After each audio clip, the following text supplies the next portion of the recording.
En plein cœur des montagnes de Nouvelle-Guinée-Papouasie, la tribu des Houlis vit encore selon des coutumes ancestrales. Ces images sont rares, d'autant que ce mode de vie tend à disparaître chaque jour un peu plus. Aujourd'hui, c'est jour de fête.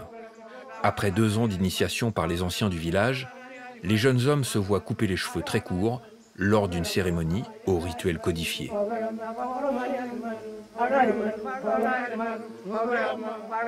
Sans leur coiffe, les jeunes adultes ont désormais le droit de se marier. Pour fêter ce nouveau statut, les Houlis entament une danse millénaire.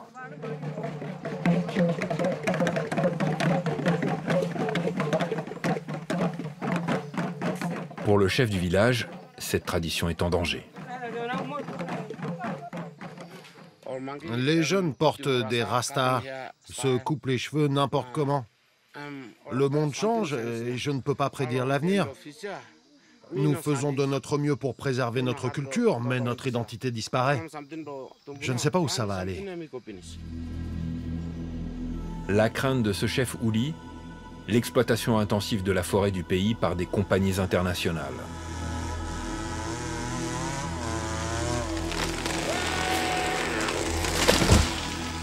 Depuis plusieurs années, chaque jour, des milliers de tonnes de bois exotiques sont arrachés à la forêt pour être vendus ensuite à l'étranger, sans que les habitants des zones exploitées en bénéficient. Ils ont exploité toutes nos terres. Mais il n'y a pas eu de développement ici, rien du tout. Pas d'hôpitaux, pas de routes. Ces compagnies ont pris nos arbres, mais ils ne nous ont rien apporté. Ils ont tout détruit.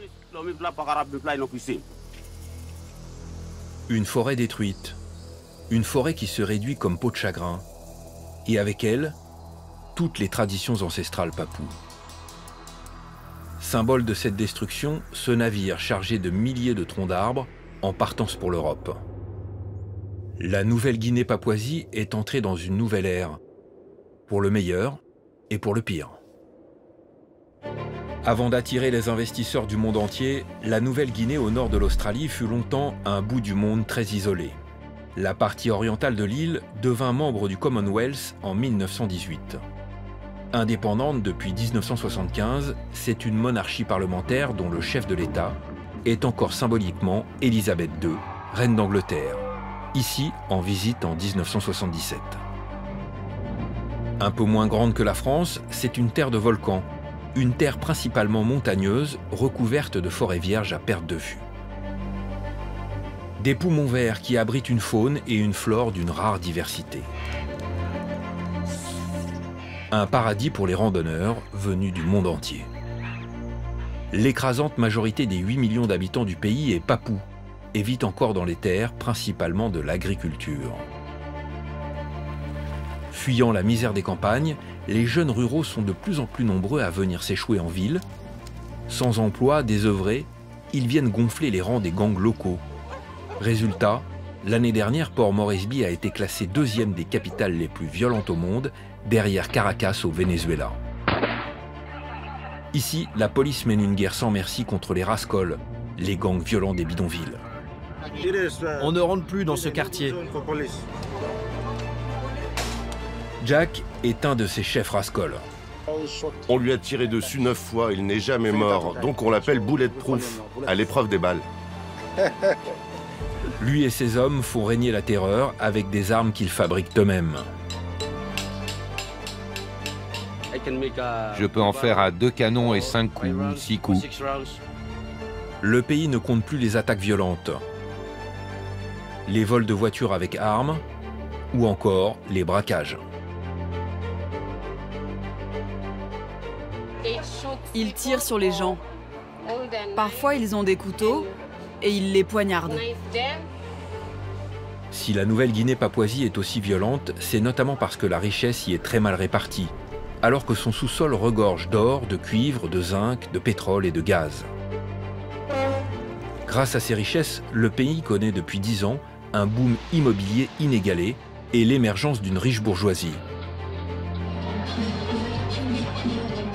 Parmi elles, certains cassent les codes et les clichés comme Jessie, gérante d'une boîte de nuit à succès. On ne vit pas tous dans des villages avec des huttes. On ne porte pas tous des vêtements traditionnels. Extrême richesse, extrême pauvreté, violence endémique et traditions ancestrales qui disparaissent. Enquête exclusive au paradis perdu de Nouvelle-Guinée-Papouasie.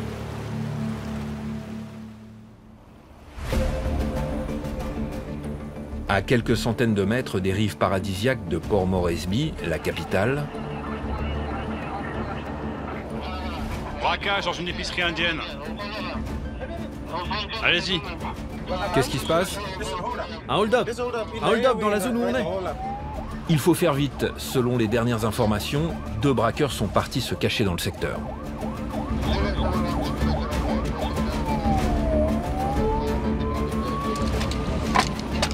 Nous entrons dans le bidonville où ils se seraient repliés.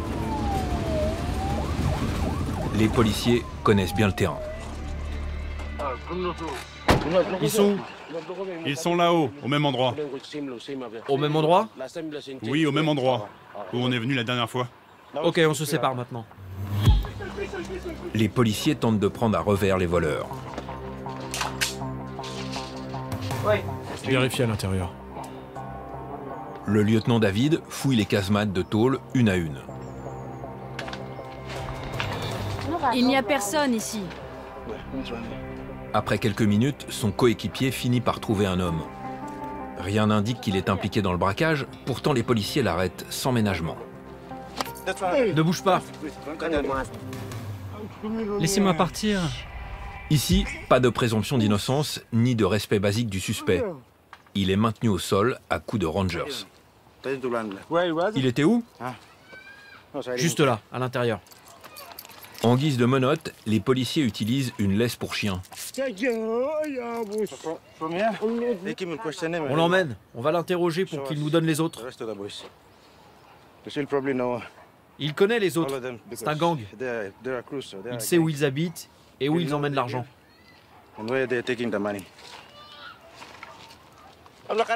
Même devant notre caméra, les policiers n'hésitent pas à frapper sans raison le suspect. Parfois, enfin souvent, la police de Papouasie tire sur les gens. S'il avait continué à courir, je lui aurais tiré dans la jambe. À terre! Baisse-toi! Baisse-toi tout de suite! On a réussi à en attraper un. C'est une bonne chose. On est content. Face contre terre! Tu ne t'assieds pas! Reste comme ça! Les policiers veulent identifier formellement l'homme arrêté. À leur arrivée à l'épicerie qui s'est fait braquer, le gérant est sur ses gardes. Les attaques de commerce par des policiers corrompus sont légion ici. Viens me voir, on doit parler. On n'a pas trop envie d'ouvrir. On ne va pas vous voler. L'un de vous doit venir identifier l'homme qu'on a arrêté. Un employé finit par sortir. Il va être confronté au suspect. Je me tenais là. Ils ont sorti leurs armes. Très proche de la scène, son témoignage va s'avérer capital. Mais surprise. Non, c'est pas lui, c'est pas lui. Ce n'est pas lui. Non. L'employé est formel, le suspect interpellé et violenté est innocent. Malaise, silence gêné, les policiers veulent malgré tout vérifier que l'homme qu'ils ont arrêté est vraiment hors de cause. Ils demandent à visionner les images de vidéosurveillance. Tu vas voir. Il y en a un qui va sortir un couteau et l'autre une arme à feu.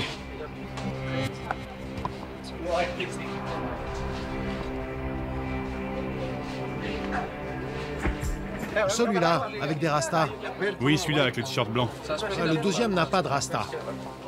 Et il a un t-shirt noir. La vidéo confirme le témoignage de l'employé. Les policiers ont bel et bien commis une bavure. Le suspect est libéré. On lui enlève ça. Pas question de compensation, ni même d'excuses. Vas-y, lève-toi. Assieds-toi sur la banquette.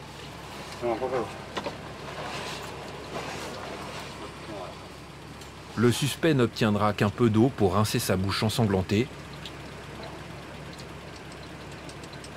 Quant au vrai braqueur, il court toujours. Ces voleurs armés qui font régner la terreur, nous avons pu exceptionnellement en rencontrer dans ce bidonville sur pilotis. À l'origine, Anoa Bada est un ancien village de pêcheurs. Avec l'exode rural massif de ces dernières années, il a grossi jusqu'à atteindre 15 000 habitants. Abandonné de tous, le quartier s'enfonce chaque jour un peu plus dans la misère et la violence. Une zone de non-droit où la police ne rentre plus depuis 2 ans déjà. C'est la base arrière de Jack, l'un des plus importants chefs mafieux. Après plusieurs semaines de contacts répétés, il a finalement accepté de nous parler sans détour. Si on monte un coup, il faut d'abord voler une voiture pour le faire. On dit à un jeune d'en trouver une. Il fait un carjacking. On l'amène ici, dans un endroit sûr.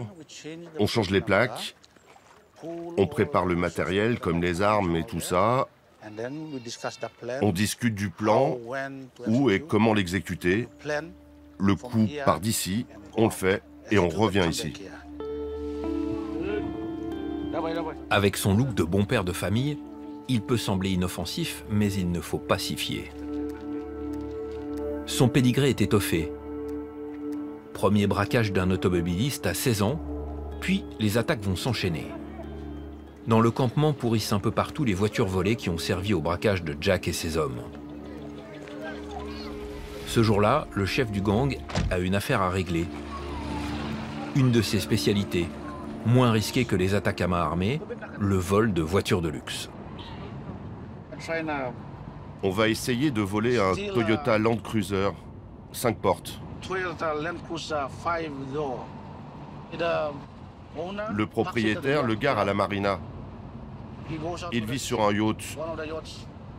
Il dort dedans. Le matin, il part au travail. Jack a déjà fait refaire un double de clé. Ne lui manque plus que de faux papiers.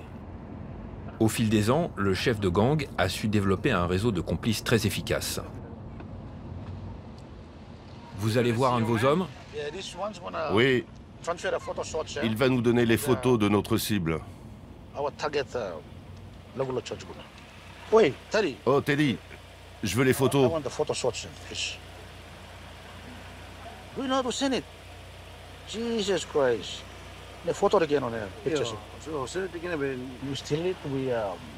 On la vole et on la met dans un garage sûr. Quand l'acheteur est OK, on utilise notre réseau dans les compagnies d'assurance pour refaire les papiers. Il change les papiers, ça a un coût, mais après le véhicule lui appartient. Combien vous pouvez la vendre? On peut la vendre pour, si c'est une vente rapide, 14 000 €, parce qu'elle est d'occasion. C'est assez sûr, et le risque de se faire tirer dessus est de 0. Pour rester discret et éviter les contrôles, Jack vit toujours dans le quartier pauvre de Kigari, au nord-est de la ville.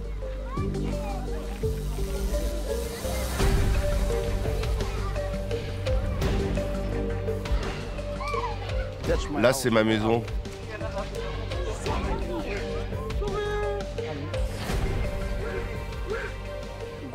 Voici ma famille.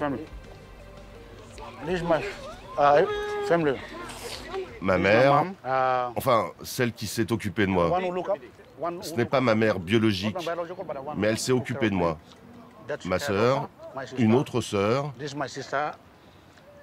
une tante, la sœur de mon père.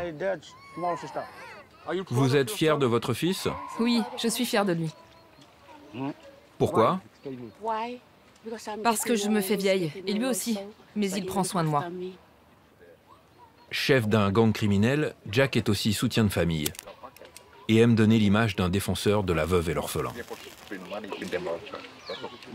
Quand vous étiez enfant, quel était votre rêve? Je voulais devenir avocat. À cause de mon histoire familiale, mon père était un criminel.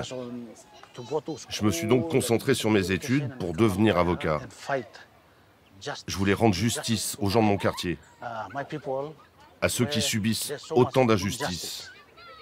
Ce que je fais aujourd'hui, c'est pas pour moi, mais pour l'avenir de mes enfants. À défaut d'haranguer les prétoires, Jack s'est spécialisé dans le crime. Pour monter ses opérations, le chef de gang a besoin d'armes. Et pour ça, il a un fournisseur maison.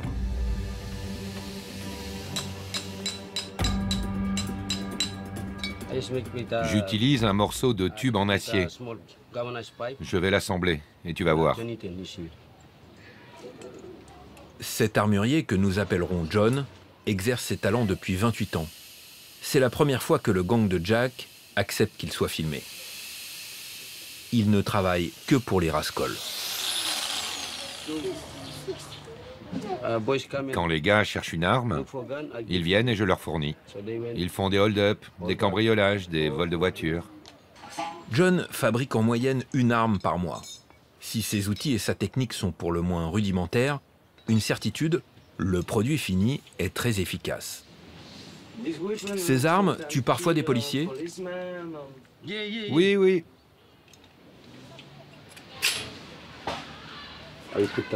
Là, je mets la cartouche, je le remets comme ça, je le revisse, j'arme, et voilà. C'est prêt.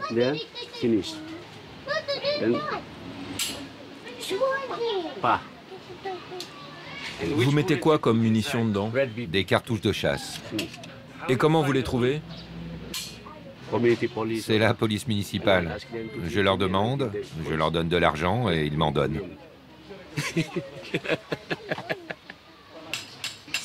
C'est dangereux parfois? Ça peut exploser?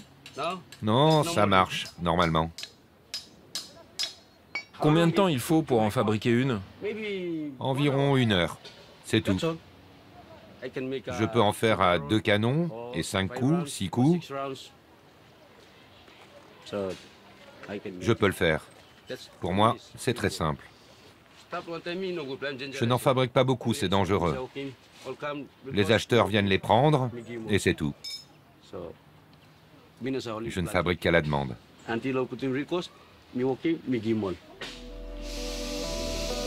Une activité très risquée pour John. Si la police l'arrête, il encourt 10 ans de prison. Combien coûte une arme comme celle-là?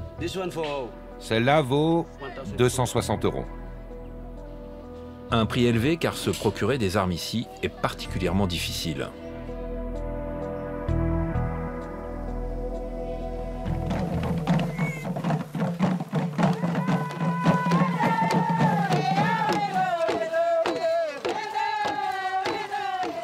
À l'autre bout du pays, Goroko, à 420 km au nord-est de Port Moresby. Ici, chaque mois de septembre depuis les années 50, se tient un festival où se réunissent des représentants de 70 tribus. Le pays en compte 800, pour autant de langues, soit 10% de toutes les langues parlées sur la planète. Une richesse culturelle unique au monde. Pendant 2 jours, hommes, femmes et enfants venus parfois de très loin exposent au public leurs chants et danses traditionnelles, maquillés de peintures de guerres ancestrales. On décore les masques avec de grandes dents, de la peinture, des yeux exorbités et un gros nez pour faire peur. Comme si nos ancêtres revenaient sous forme d'esprit. En portant ce masque, je montre ma culture et je la transmets aux enfants. Les enfants de mon village doivent porter ce masque, sinon notre culture va mourir. Il faut continuer de le porter. Rendez-vous culturel, cet événement pacifique a aussi pour but de conjurer la violence de ces sociétés où les guerres ethniques sont encore bien réelles. Des conflits où les protagonistes ont désormais troqué les arcs et les flèches pour les armes à feu. Le dernier en date, le 10 juillet 2019, a fait 32 morts, dont 9 enfants, entre 2 tribus du nord du pays. Cette violence tribale endémique s'expliquerait aussi par la disparition rapide des traditions locales. Nous, les anciens, on vient ici et on observe qu'il y a beaucoup de jeunes qui ne suivent plus les traditions. Ils ne trouvent plus de plaisir dans la vie qu'on leur propose, avec son histoire et ses coutumes. Si les enfants ne font rien, alors ils vont se mettre à voler, à traîner dehors. Et ce ne sont pas de bonnes habitudes. Donc on les incite à garder nos traditions, à venir ici, à danser et à gagner un peu d'argent. Depuis quelques années, le festival est devenu un moyen de subsistance pour ces tribus. Conservatoire des traditions, c'est aussi désormais un rendez-vous artificiel pour touristes fortunés en mal d'exotisme.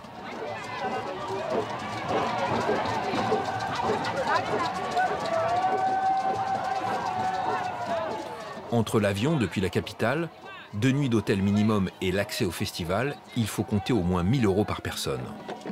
La seule entrée sur le site coûte 150 €, inabordable pour l'immense majorité des habitants du pays qui doivent rester à l'extérieur de l'enceinte. Là, pour rentrer en même temps que les groupes, c'est trop cher. C'est pas bien qu'on reste dehors, alors que les touristes sont à l'intérieur. Clou de ce spectacle folklorique, les Mudmen, ou Ombu. Non, attendez pas là. On est les Ombu. On apprécie beaucoup. Tous ces gens sont tellement beaux. J'aime ce genre d'événement. J'adore l'énergie, les couleurs. J'aime surtout les gens qui font des choses pas seulement pour les touristes. Un regard naïf sur ce rassemblement où tout s'achète. Photos, armes traditionnelles, poteries et sculptures, dont le best-seller, ces figurines de Mudmen en argile. 13 € pour 2. Lequel tu veux? Tout a un prix. Même nos questions sont payantes. Si vous voulez nous poser d'autres questions et nous filmer, il va falloir payer maintenant. Oui, vous nous donnez au moins 2-3 €, parce que vous posez beaucoup de questions. À 13 h, les locaux peuvent enfin assister au festival à tarif réduit. 3 € le billet. Et pour les pickpockets, la possibilité de faire de bonnes affaires. Vous avez volé combien? On a récolté environ 125 €. 125 €, soit quasiment un mois de salaire ici. De l'argent facile dans ce coin reculé où, sans emploi, de nombreux papous ne font que survivre. Après le festival Sing Sing, nous avons poussé notre voyage au cœur même des montagnes du pays. Ici, la forêt vierge couvre près des 3/4 du territoire et recèle de trésors naturels sans équivalent. 20 000 variétés de plantes, 3 000 familles d'insectes, plus de 800 espèces d'oiseaux, dont le fameux oiseau de paradis, ainsi que de très nombreuses chauves-souris. C'est aux marges de ces paysages époustouflants que vivent les Mudmen, les célèbres Ombu. Nous sommes au village d'Azaro. Jim est le chef de cette communauté de quelques centaines de personnes. Au quotidien, pas de masque ni de boue sur le corps. La tradition aujourd'hui pour eux, c'est avant tout du folklore qu'ils vendent aux touristes. On peut le vendre 50 € si les touristes veulent l'acheter. Je mets des dents de cochon. Ça me prend un jour pour finir le masque.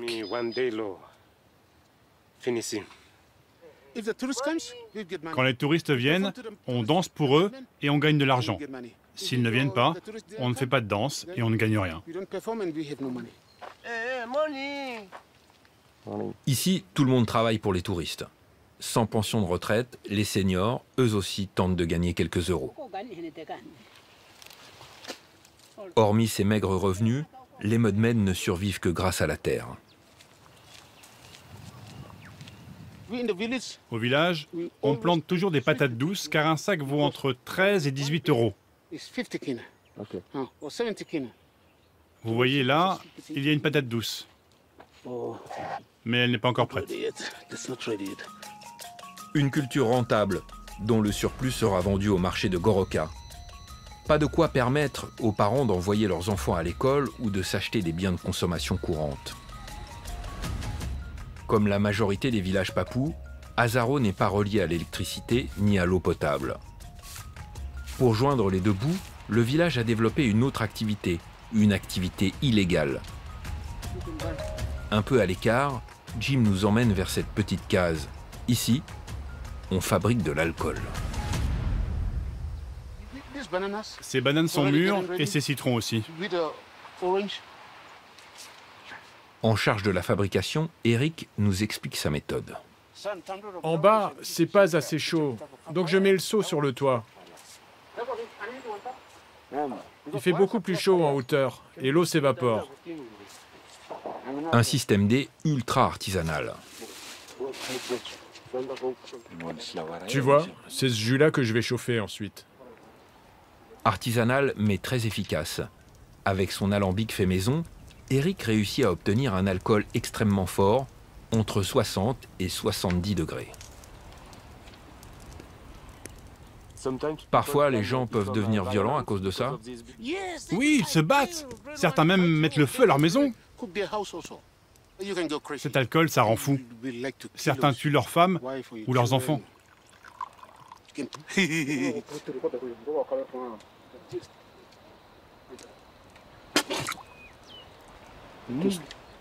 C'est trop fort?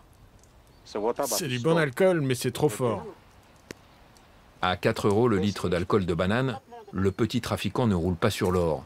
Alors pour compléter ses revenus, il a aussi développé un business encore plus risqué, la culture du cannabis. C'est un très bon business. Ça vaut de l'or pour nous. La police ne doit pas le voir. C'est trop dangereux. Si on est pris avec ça, on va en prison pendant 5 ou 10 ans. Des risques importants pour survivre au quotidien. En Papouasie-Nouvelle-Guinée, peu échappent à la misère. Seule une infime minorité profite des richesses du pays. Retour à Port Moresby. Nous sommes au Gold Club, la plus grosse boîte de nuit de la capitale. Ici, la jeunesse dorée et les expatriés viennent faire la fête sur des standards de house music occidentale.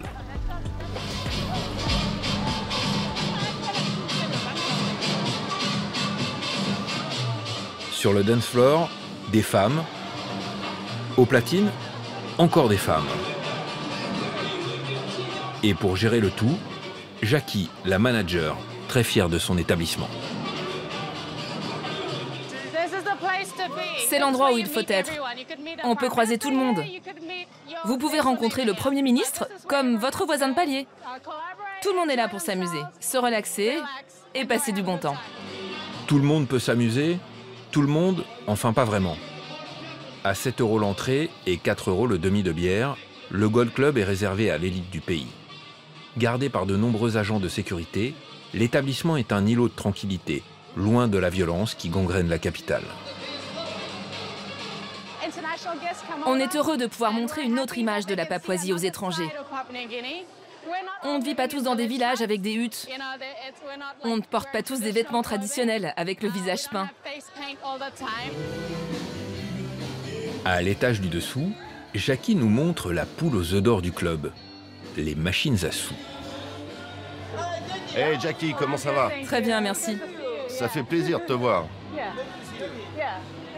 Ce sont mes clients réguliers. Ils aiment venir ici et passer un beau moment. C'est comme Las Vegas. C'est comme Las Vegas. Mais ici, on connaît les gens. Jackie soigne ses habitués, et pour cause. Grâce à une cinquantaine de machines, chaque soir, le Gold Club engrange des milliers d'euros. Salut les gars, bonne chance avec les machines. Jackie n'est pas propriétaire du club. Elle travaille pour Yanis Nicolaou.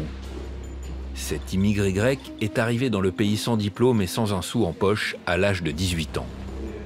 35 ans plus tard, il est aujourd'hui à la tête d'un empire de la nuit florissant. Le lendemain matin, Yanis accepte notre interview et nous donne rendez-vous à la marina où il a ses habitudes. Ce petit port abrite les plus beaux voiliers et yachts du pays. À lui seul, Yanis en possède 5. Ça, c'est un de mes bateaux. Et il coûte combien ce bateau? Environ 300 000 euros. Un autre de ces bateaux, celui qui sert à emmener en balade ses clients les plus fortunés. Quel est le prix approximatif de ce bateau?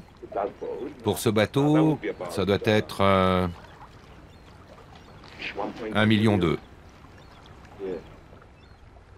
Yanis est devenu multimillionnaire grâce à son travail, mais aussi parce qu'il fut un des premiers occidentaux à venir faire du business à Port Moresby. À l'époque, tout était à faire. C'est nous qui avons développé ici les machines à sous. Notre licence nationale d'exploitation porte le numéro 001. Donc on est les premiers à avoir eu les machines. Et maintenant, on est à la tête de la plus grosse salle de machines à sous du pays. Si on suit son rêve ou son but, ça se réalise. Le succès à Port Moresby ne serait donc qu'une question de volonté. Mais lorsque nous évoquons la corruption rampante ici, Yanis est tout de suite beaucoup moins à l'aise. On a lu dans les journaux qu'il y a de la corruption. Oui, ce n'est pas vraiment à moi de faire des commentaires sur la corruption. Je pense que ça pourrait nous attirer des problèmes. Chaque année, la Nouvelle-Guinée-Papouasie est classée dans le top 10 des pays les plus corrompus de la planète.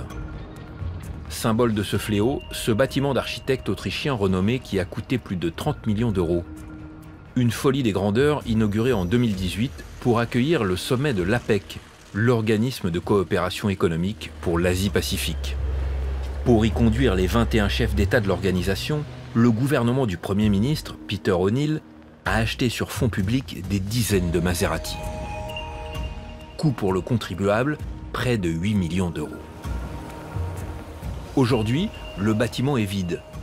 Quant aux voitures de luxe, plus personne ne les a vues depuis cet événement.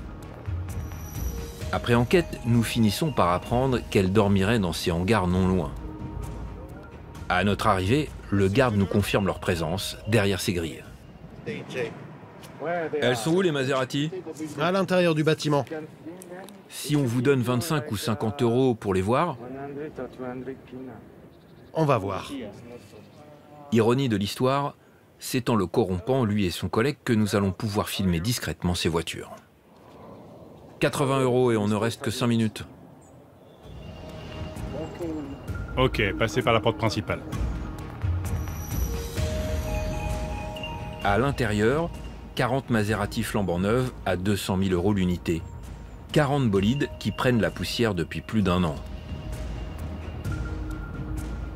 L'achat de ces voitures a fait scandale dans ce pays rongé par la misère. Mais rien n'a changé. Non seulement le ministre responsable de cet achat n'a pas été inquiété, mais il est même resté en place. S'il avait été condamné, ce ministre serait sans doute passé par la plus grande prison du pays.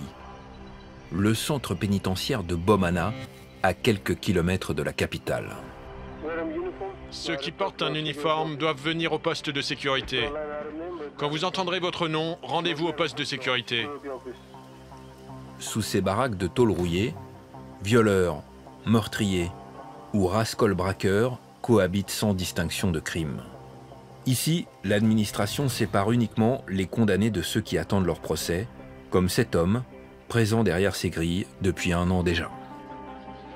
Meurtre. Pour meurtre? Ouais.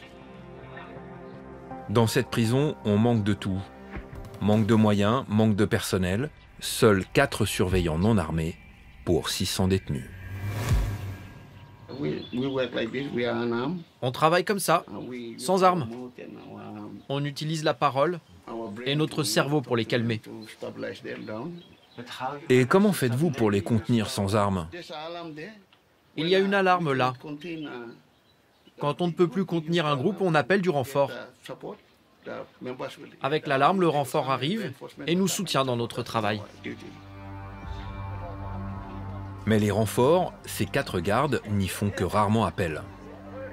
Anciennement prison la plus dangereuse du pays, Bomana a vu sa situation s'améliorer depuis 5 ans. Pour s'acheter la paix, la nouvelle direction a demandé aux prisonniers eux-mêmes de gérer leur sécurité. En échange, ils ont obtenu plus de liberté à l'intérieur du site. Un donnant-donnant qui semble marcher. C'est un de nos chefs ici. Chaque baraquement a son chef de la sécurité. Dans celui-ci, le boss, c'est Joe, 45 ans. J'ai grandi en prison. Depuis l'âge de 11-12 ans, j'ai fait des séjours ici. Différents séjours pour différents crimes. Vol à main armée, braquage et même meurtre pour le dernier en date. Condamné à 25 ans de prison, Joe va encore rester ici jusqu'en 2025. Son quotidien, cette baraque dortoir au confort très rudimentaire. Ici, c'est mon espace. C'est mon coin. C'est là que je dors. Je n'ai pas de couverture pour dormir. Quand le climat est vraiment très chaud, la planche est brûlante. Quand le climat change, le vent entre et ça me rafraîchit. Mais quand il fait trop chaud, je dors par terre, sur le ciment. Vous êtes combien dans ce bâtiment? Ce bâtiment, il est prévu pour 42 personnes. Mais parfois, c'est surpeuplé. Ça peut monter à 53, 56. Ici, les prisonniers n'ont pas de matelas pour dormir, pas de télévision, pas de téléphone, sauf pour certains privilégiés comme Joe. Vous avez un téléphone portable? Oui, j'en ai un. On peut le voir? Oui. Regardez. Donc c'est possible? C'est possible. Avec un peu d'argent, un peu de corruption, les prisonniers arrivent parfois à améliorer leurs conditions de détention. Mais gare à ceux qui se font prendre à ce petit jeu. Derrière ce rideau de fer, le mitard. Dans ce tout petit espace, les détenus passent entre quelques semaines et quelques mois sans aucune possibilité de sortir. Regardez comme c'est ici. Il n'y a même pas d'eau courante. Ces hommes sont tous là pour la même raison. Ils ont enfreint une des règles de la prison. L'incident est arrivé à cause de l'alcool. À l'intérieur de la prison, il y a de l'alcool? Oui. Et comment vous arrivez à trouver de l'alcool, des téléphones, enfin toutes ces choses? C'est une bonne question. C'est un peu confidentiel. Vous voyez ce que je veux dire? Le détenu est prudent. Un gardien se tient juste dans notre dos. C'est facile de payer les gardiens? Oui. Ils prennent l'argent et vous le donnent? C'est comme ça que ça marche. Oui. Après des années d'enfermement et d'isolement, l'administration pénitentiaire autorise parfois les détenus à sortir en semi-liberté. Nous sommes au marché central de Port Moresby. Ce matin, des prisonniers sous haute surveillance vont en nettoyer les abords.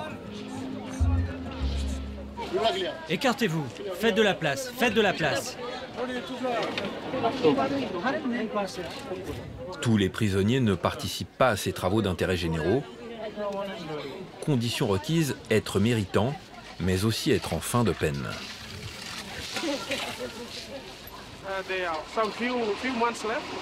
Ils n'ont que quelques mois avant leur sortie. Ils ont fait le plus dur.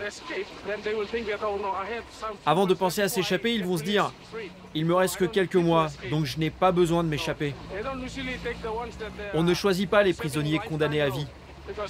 Car s'ils venaient ici, ils tenteraient de s'échapper. Ces prisonniers dans la rue, un événement insolite qui attire de nombreux badauds. Parmi eux, certains ont de bonnes raisons d'être là. C'est la seule chance pour les familles de voir les prisonniers. On peut les voir et leur parler. L'occasion de retrouvailles touchantes et parfois étonnantes. Ce détenu n'a pas vu ses filles depuis 9 ans. Au vu de son passé criminel, on s'étonne même qu'il les voit encore. Et c'est mes 2 filles. Elles étaient petites quand je les ai laissées. Ça fait combien de temps que vous ne les avez pas vues? Environ 9 ans, depuis que je suis en prison. Elles étaient très jeunes. Et pourquoi vous êtes en prison? J'ai tué ma femme, leur mère. Pourquoi avez-vous tué votre femme? C'était une erreur. Pour la famille, des moments toujours éprouvants. C'est très dur de s'occuper des enfants. On n'a pas le temps d'aller le voir. Notre seule chance, c'est qu'ils viennent ici. Des histoires comme celle de ce père meurtrier, la Papouasie ne les compte plus. Ici, les femmes payent un tribut particulièrement élevé à la violence des hommes. 80% d'entre eux admettent frapper régulièrement leurs épouses, et une femme sur deux serait victime de viol durant sa vie.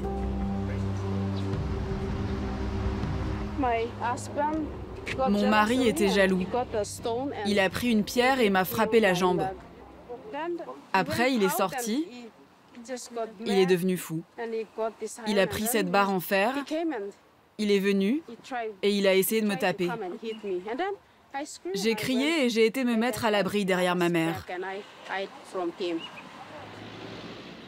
Lydia, 20 ans, se rend cet après-midi à l'Armée du Salut, un des rares centres d'accueil pour femmes violentées du pays. Elle vient y chercher une aide médicale, mais aussi et surtout un refuge. Ça vous fait mal? Oui, j'ai mal. Il l'a frappé dans le dos aussi, avec la barre en fer. Tu as l'impression que ton os est cassé ou pas? Je ne sais pas. Bon, demain, on va s'occuper de toi à la clinique. Aujourd'hui, c'est mercredi. Ils doivent fermer, là.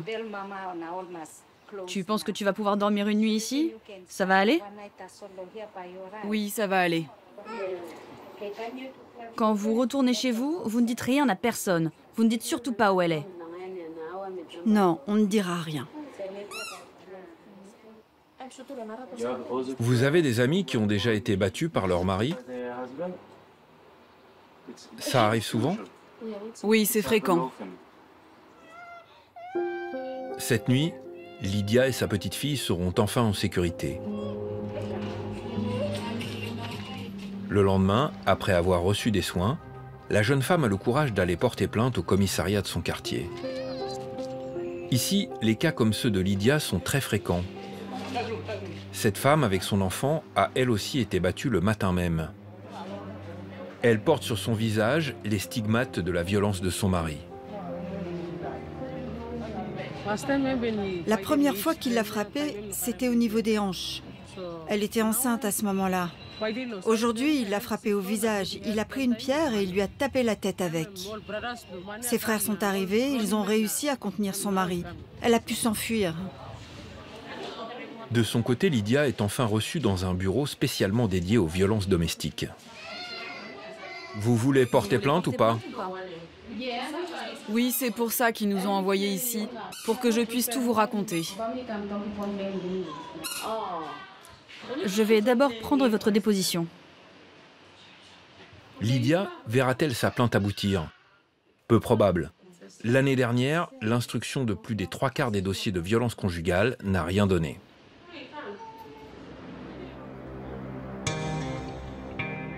Retour en centre-ville. Nous retrouvons Jack, le chef Rascol. Il veut nous faire la démonstration que tout peut s'acheter ici. Surtout les policiers.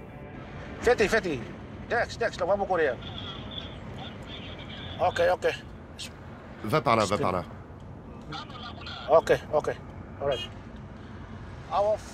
Un de nos amis vient de se faire arrêter à un barrage routier car il n'a pas son permis. Vous allez voir la corruption. On va leur donner de l'argent et ils vont le relâcher. La police lui a demandé de l'argent? C'est typique. C'est comme ça en Papouasie-Nouvelle-Guinée. D'en haut jusqu'en bas, ce sont tous des enfoirés de corrompus. Quelques minutes plus tard, le chef du gang arrive sur les lieux. C'est ici, garde-toi devant. L'ami de Jack, c'est l'homme au t-shirt rouge et béquille. Avant notre arrivée, il a déjà négocié avec un agent l'amende à la baisse. Au tour du chef des policiers de venir maintenant finaliser la négociation. Bon, combien mon collègue vous a demandé? 50 €. C'est ta dernière chance. Normalement, vous devriez payer l'amende la plus élevée. Là, il vous demande 50 €. J'ai le sentiment que ce n'est rien. Oui, je sais, votre collègue m'a dit que c'était la loi. Oui, normalement, il devrait te demander 80 € en plus. Le policier les laisserait partir contre 50 €. Un pot de vin qui représente tout de même un tiers du SMIC local. Jack donne les billets à son ami. Le deal va pouvoir se conclure. Alors, qu'est-ce qui se passe? Ils ont dit que c'était bon. Ils demandaient 130 € et on a fait baisser à 50 €. On a négocié. Cette corruption chez les policiers est monnaie courante en Papouasie-Nouvelle-Guinée. Elle s'apparente même à du racket. Port Moresby est quadrillé de checkpoints où la moindre infraction fait l'objet d'une négociation pour remplir les poches des fonctionnaires. Des policiers au parcours et à la proximité avec les voyous, parfois très étonnants. Ce sont des officiers de la police municipale.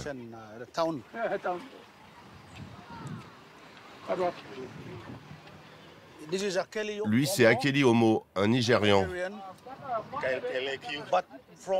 Mais pour les gens du quartier de Bamuru ou de Boroko, c'est un enfoiré. Lui, c'est comme mon frère. On a été en prison une fois ensemble il y a quelques années. Avant, il était très costaud, comme 5 ou 10 hommes. Maintenant, il a pris du ventre. À l'époque, il était vraiment costaud. Comme j'ai ce passé, je sais qui sont les bons et les mauvais. Du coup, je peux mieux assister les officiers. Quand il arrive quelque chose, on sait où aller parce que on sait qui l'a fait ou qui ne l'a pas fait. Si un policier a des doutes, on sait comment appréhender le fautif.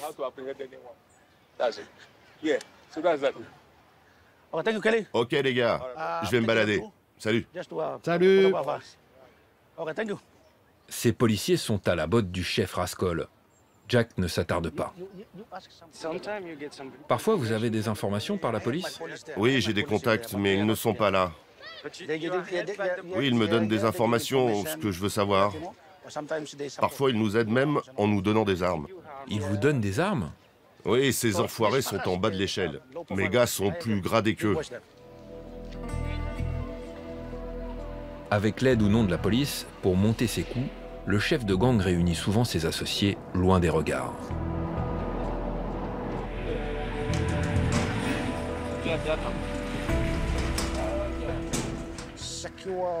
C'est un endroit sécurisé où on peut venir discuter de différentes choses. C'est un endroit sûr? Oui, ici c'est sûr. Ses partenaires de crime, des amis de longue date, au corps marqué par des années d'affrontements avec la police. On lui a tiré dessus 9 fois à différentes occasions. Il n'est jamais mort. C'est pour ça qu'on l'appelle bulletproof à l'épreuve des balles.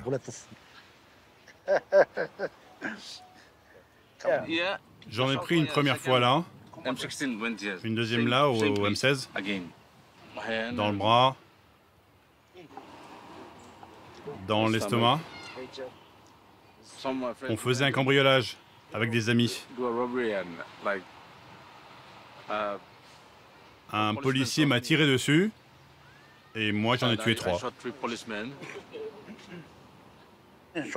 Ils ont tiré là, la balle est toujours là. Et vous ne voulez pas l'enlever? C'est risqué. Il pourrait couper un nerf ou quelque chose et je me retrouverais paralysé. Et donc vous la gardez? Oui. Il garde la balle. Et vous? Moi j'en ai reçu une dans les fesses. Et elle est ressortie par ma bite. Je pensais vraiment que ma bite serait perdue. Hein. Mais par chance, quand j'ai regardé en bas, tout allait bien. Face à la police toujours plus répressive, Jack monte aujourd'hui ses coups avec ses anciens rivaux. Désormais, les tontons flingueurs partagent tout, jusqu'au BT. Très prisée ici, cette plante se mâche pour ses vertus euphorisantes. Particularité, elle teint les dents en rouge. Maintenant, on s'unit. Toi, tu te charges de voler les voitures Lui, il trouve une arme ou plusieurs. On trouve un endroit discret, on s'organise, et bam, quand c'est le bon moment, on le fait. Et tout ce qu'on a, 4 000, 5 000, 6 000 euros, on se le partage. Maintenant, quand je vois les jeunes arriver, tu fais ceci, tu fais ça, et tu ne l'ouvres pas. Le code, ce que nous appelons le code du silence. Si on réalise une opération avec succès, et que suite à son enquête, la police arrête l'un de nous, tu dois rester muet. T'as pas intérêt à donner ni son nom, ni mon nom. Non. Si tu parles et que tu donnes des informations, quand il ira en prison, ce bâtard se fera défoncer. À eux trois, ces chefs de gang ont passé près de 20 ans derrière les barreaux. Selon Jack, ils auraient dû en faire 3 fois plus s'ils n'avaient pas eu l'argent pour payer les juges. Le nouveau gouvernement, nommé l'année dernière, a promis de faire de la lutte contre la corruption sa priorité, comme tous ses prédécesseurs.